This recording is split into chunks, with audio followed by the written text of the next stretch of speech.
Hey everybody, it's Bust, and we are officially in spoiler season for the next set of Legends of Runeterra, the Dreamlit Paths. This is the final set that was put together by the PvP team at Riot before the impacting came and hit, and so it's very interesting to see what that team put together for us here as their final hurrah. Coming out into the space of Runeterra. Very bittersweet, but I'm glad to see their final creation come out and hit the market. And so, a few different things to talk about within this video. We're going to have three keywords, and then we're also going to have the refresh of Lux. And it's very interesting. We always knew that new champions would be coming out. There was no way that Riot was only going to release one copy of Yasuo or one copy of Garen, the real classic champions from the League of Legends. It was just going to be how they decided to go about it. And they've gone with the naming convention, right? And so we have Lux, the initial one from the Foundation set, just Lux.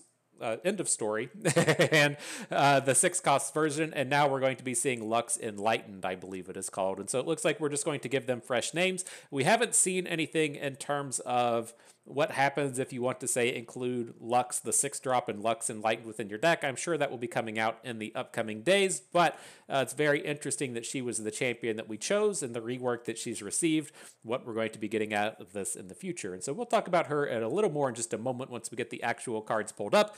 But before we talk about Lux, we've got a new handful of keywords coming out. And so story is a very interesting keyword. These are landmarks that they are activated once per round. And this hasn't been within the game up to this point as to where you can put a card on the board and then use it whenever you want to use it, right? It's very common to see stuff when you draw a card or at the start of your turn or when you gain the attack token or when you challenge a unit or at the end of the turn, right? At these very specific moments within the game, something will trigger and make a card do something, but we've never actually had a card sit on the board and then you can push the card and then have it do something when you want. And so that's what we're going to start to see out of these stories. And then the stories kind of upgrade as they go along. And so you play a skill of the current act and then you transform to the next act. So if we look at the Light of Demacia over here on the right, 3-cost landmark, you put it on the board, you can use it whenever you want. So whenever you're ready to give an ally spirit, you use it, and then it levels up to space number 2, and then at space number 2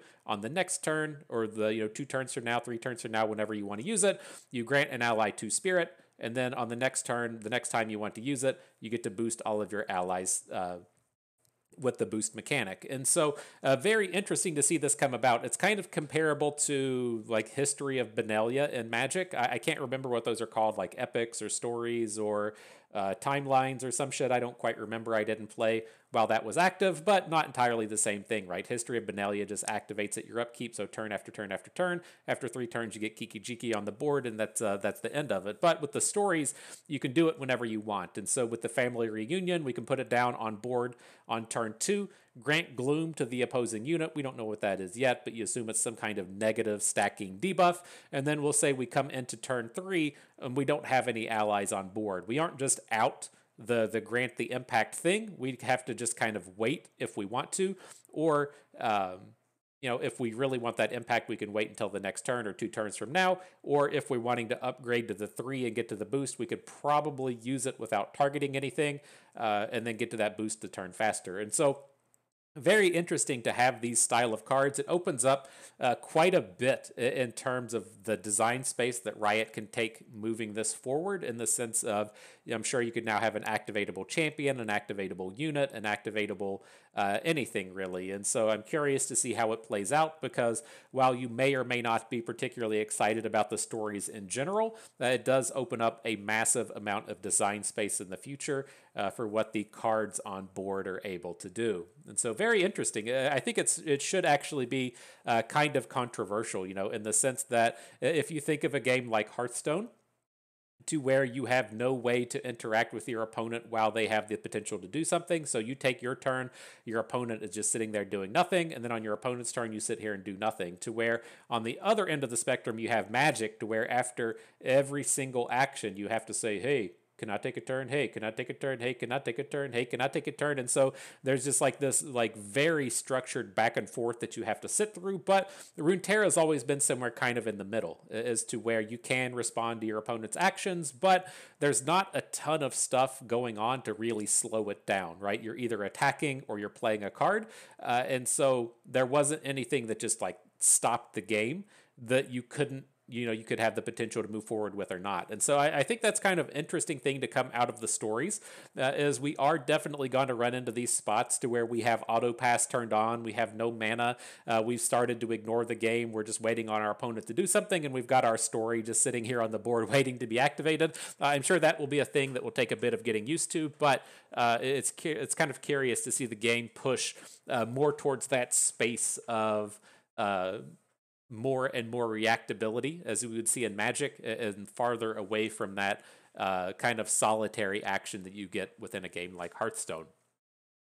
Up next, we did mention Boost, and so Boost will increase allies' positive stackable keywords or enemies' negative stackable keywords. And so if you want to think back to the wonderful days of curses and Morgana, to where you could put the curse in the opposing hand and it would stack and stack and stack and stack, we're now getting keywords that do the same thing. And so the keyword to be calling out here that we've seen so far is going to be Spirit. And so Spirit gives a unit +1/+1. Very simple, right? Very easy. You have one stack of Spirit, you get +1/+1. You have 2 stacks of Spirit, you get +2/+2. Wait for it, wait for it. You have 3 stacks of Spirit, you get +3/+3. And so to kind of tie everything together with all of these cards and keywords and abilities that we've seen now, we'd say that you put your story on board, you have the Light of Demacia down, you activate it to put Spirit on a unit. That unit is then going to have +1/+1. And then if you play a Boost ability, Boost is going to hit everything on board. Well, I should say it's Boost, well, at least for Light of Demacia, is going to hit all of our units on board. That Spirit that we played for level 1 will now increase up to +2/+2. And so very interesting things coming out of those mechanics between the stories, the boost, and the Spirit itself. In terms of actual competitive gameplay, will be interesting to see. The things like Light of Demacia strike me as potentially being quite powerful, especially since you don't have to activate it right away. And so something that you could do with Light of Demacia is, say, play Morgana on turn 5 and then Light of Demacia on turn 6. And then on turn 6, you target something and you start leveling up your Morgana and moving forward from there. But it's not the kind of thing as to where, okay, we play a unit on turn 2, our opponent kills it. On turn 3, we played a Light of Demacia, and then we don't have anything to do on the next turn, so we just lose out on it, right? You're not going to be in that space to where you just lose out on the activations from Light of Demacia. It shouldn't be a dead card at any point in the game. And so it certainly has some power built to it. I think these are typically kind of sleeperish style of things in terms of it's going to take people a while to realize how good these things are or are not. The initial impression isn't that great, but I'm going to initially rate these as sleepers, as cards that seem kind of crappy to start, but as time progresses, we'll see that they are actually quite powerful. And the thing that does strike me as powerful about these is just the kind of scaling craziness that you can get out of the Spirit ability. If you want to think at cards like Vanguard Bannerman and how easy they were to put on board and just spew tons and tons and tons of stats, that's the same thing you can get out of Boost, right? It's very easy for Boost to be like, oh, LOL, I just gave my team +5/+5, or oh, LOL, I just gave my team +4/+4. And so I'm very curious to see how these play out, as these do seem to be the type of abilities to where you're expected to get units on the board and then scale them upwards and then make your opponent just deal with the stat mountain. And so I'm very curious to see how that plays out. And so to push these forward with Lux, we can watch the Lux video. I'll calm myself down. Lux Illuminated. Oh shit, I messed it up. God damn it. Let's get this back up. Here we go. You gotta start it over. I had points that I wanted to talk. Gotta find the pause button.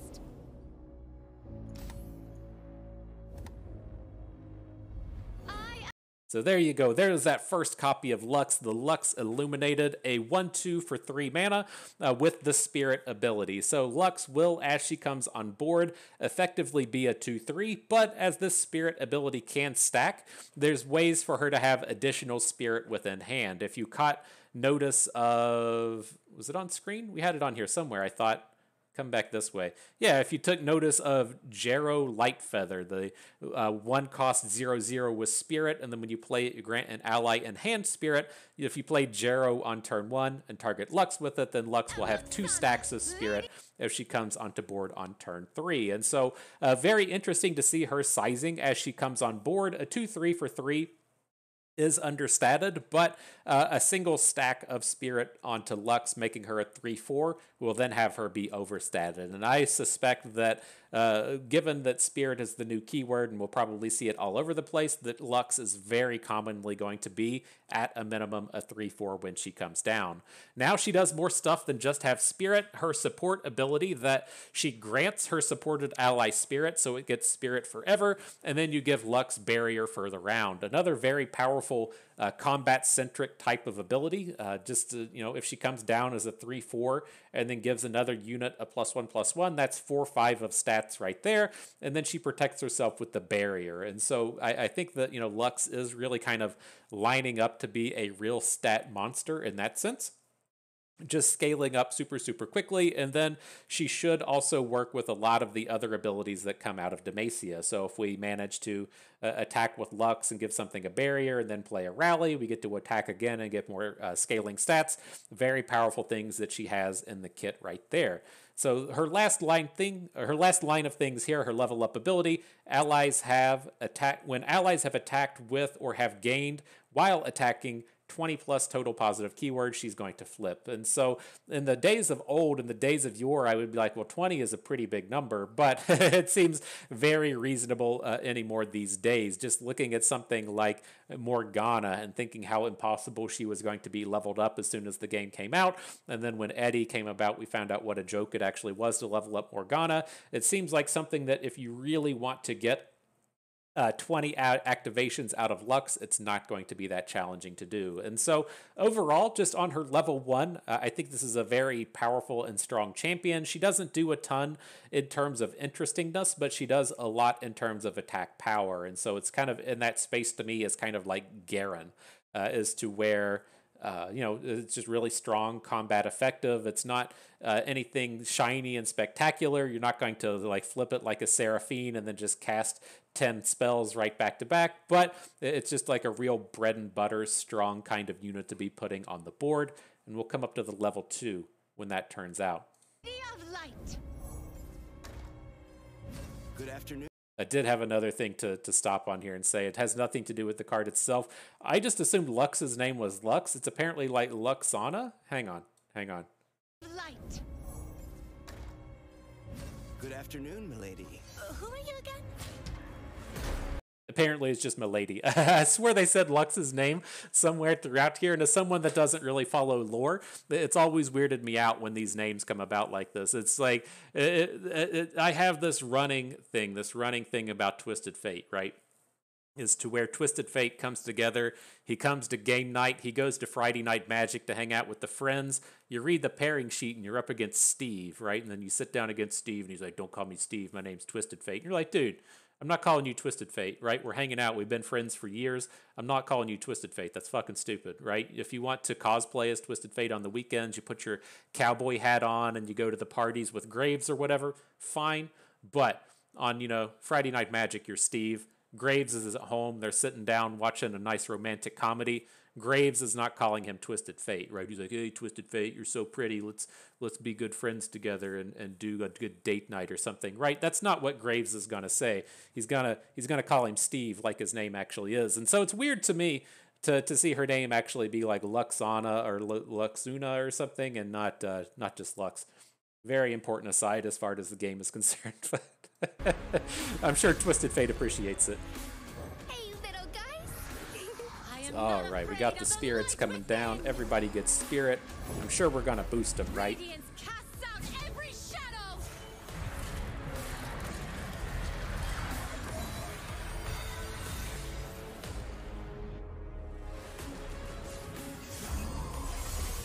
careful, Lux. Try to keep up, Garen. There it is, the boost. Remember what I said, little spark. Just a little spark. No match for a crown guard. All right. Oh shit, gotta get here. Gotta get the pause. Nailed it. And so there you go.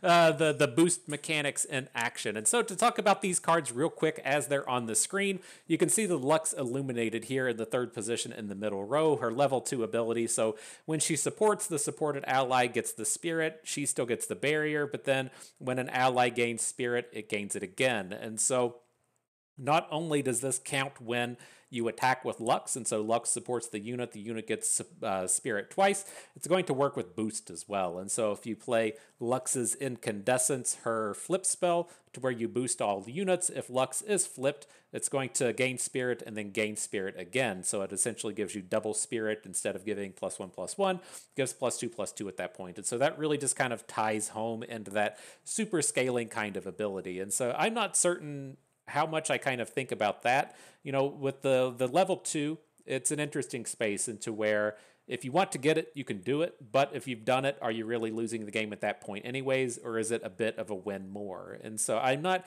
quite certain there how deep it goes in terms of, do you really want to actually build towards having a full board of Spirit and then flipping Lux and then playing something that boosts all of your units so you get all of the double boosts? That strikes me as a little bit magical Christmas landy as opposed to something that you're regularly going to do. But her level 1 is strong enough for me to be just interested anyways. As far as these other cards go, the Aberrant Mage Seeker up at the top left, the 2/3 Challenger for 5, that when it's summoned, you grant other allies Spirit. That strikes me as being a little bit too expensive, but given the kind of stat lines of all of these units being small, maybe we're expected to just have more Spirit than it is. And so it strikes me as being, kind of bad. But what is he like regularly going to come down as? If he comes down as a 4/5 for 5 that boosts your other units, that's not a bad deal.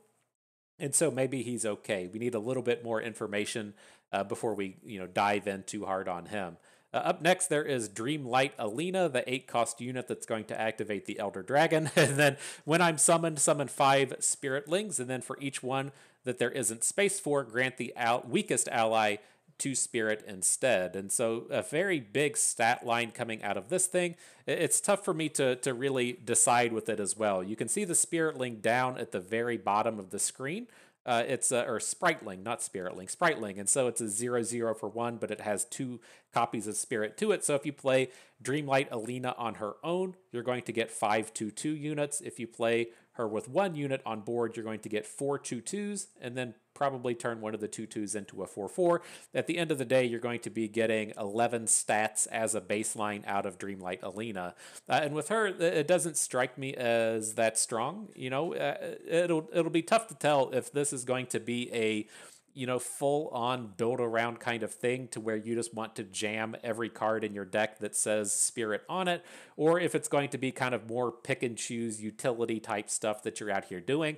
If you do need it for the full build around, then fine, that makes sense. But to me, whenever it comes to a big 8-drop unit, it needs to win the game as soon as you play it, and that's not where Dreamlight Alina really stands. I would rather probably just be playing something like Tiana that comes down as an 8/8 and gives you a rally, as opposed to this thing that just puts a bunch of units on the board, doesn't immediately win you the game, and doesn't really progress you to winning the game that much. Off to the right, though, on the top line, we have Jaro Lightfeather, the 1/1 technically, right? The 0/0 for 1 mana with Spirit, and then you grant an ally enhanced Spirit as well. And so with this, it's not terrible. A 2/2 stat line for 1 mana is a fair deal. It's going to depend on how much these targets and these things really matter and how much synergy you're able to develop out of this. And so as far as Jaro goes, if the grant an ally in hand, it doesn't work as far as something like Morgana is concerned, but that same kind of ability that really cares if you're granting abilities or targeting stuff or whatnot, if it has more synergies to it than just Spirit alone, it's going to be a superstar.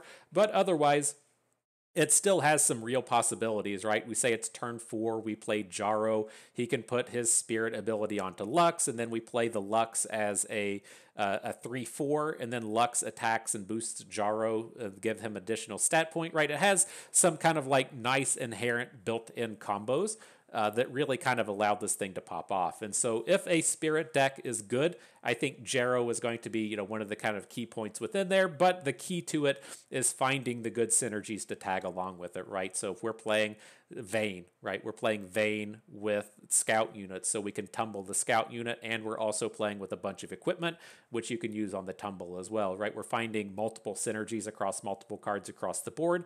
That's the kind of thing that Jaro really needs to be a superstar, and if that stuff exists, I think he'll be able to do it.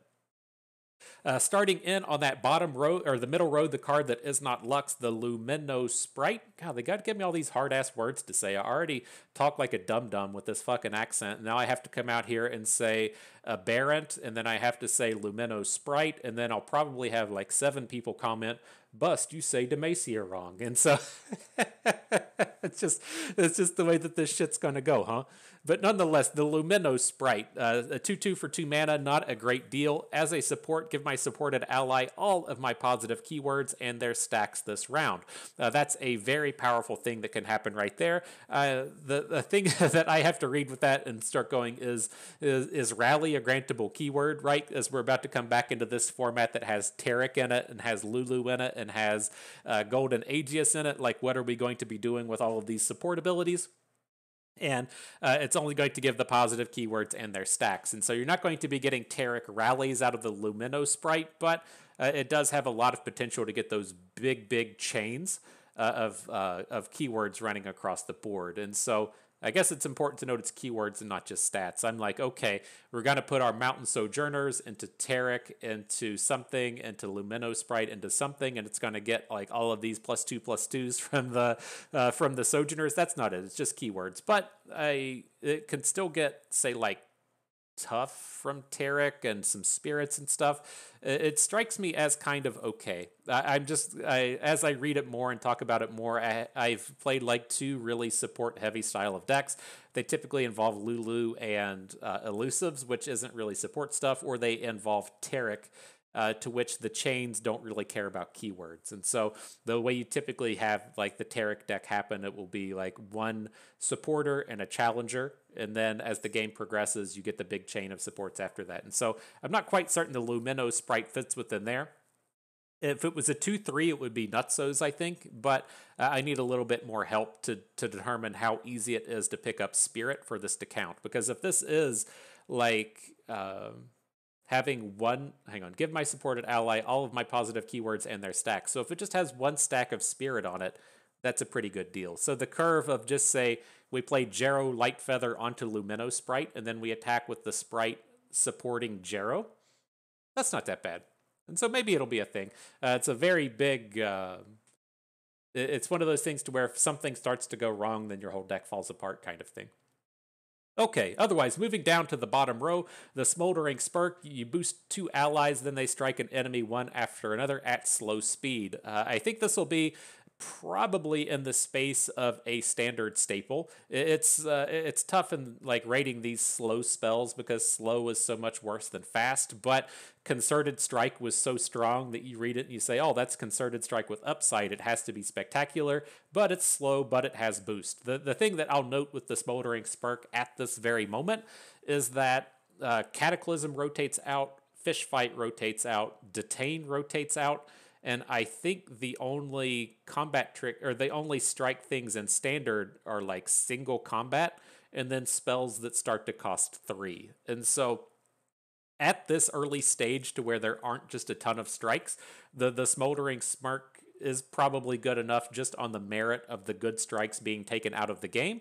But as we were kind of talking about Jaro Lightfeather needing to find these support abilities to really make him pop off and work, these type of abilities do work fantastically well within Demacia. And so if we have, say, Morgana on the board, the Smoldering Smirk gives 3 targets, right? We target 2 of our units and 1 of the opposing unit, really helps her level up. Or if we have a Faded unit on the board, you get to target the Faded unit, so it gets the bonus from Faded, and then it still gets the boost from the ability there. And so it won't be too challenging to find ways to get exceptionally powerful Smoldering Smirks.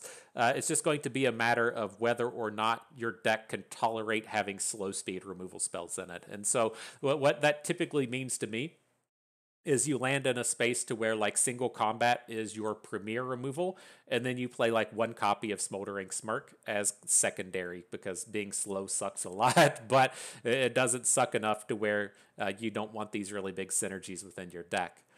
Up next, we have the Spritelings. It looks like Spritelings is a real card. It has the common tag at the bottom of it, so you can play it in addition to Dreamlight Alina. You can play your copies of Dreamlight Alina, you can play your copies of Spritelings, have everything be all happy within the same deck.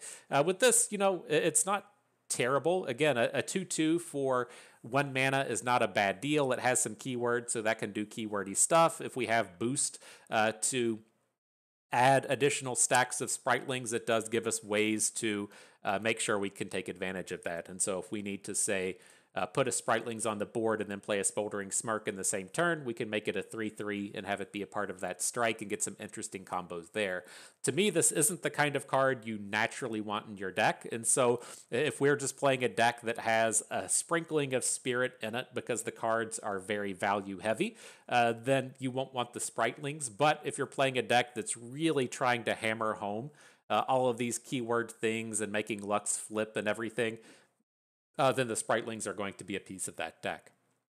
Last but not least, we have the Tree Sprites, and the Tree Sprites really kind of sums up to me what we see out of the boost mechanic, in that it's so super swingy, right? And so if we're ever in the space of where we want to, on turn 4, play the Tree Sprites, we have to have a bunch of stuff on board, and those things on board need to have keywords. And so it's tough for me to really digest how good this is going to be right out the gates. It strikes me as not that great, but I also remember the card called Vanguard Bannerman, which did a very similar thing, right? You play Vanguard Bannerman and give all of your other units +1/+1, and it had to be nerfed multiple times because it was just way too good. And so now, granted, with something like Vanguard Bannerman, it was much easier to do, right? You just put a bunch of elites on the board and say, LOL, I got units on the board, here's my Bannerman, to where the Tree Sprites take a little bit more work, and out the gates, they're a little bit weaker, right? They don't have any keywords, or I'm sorry, it is a 3/3. It has spirit on itself. It just doesn't boost itself. And so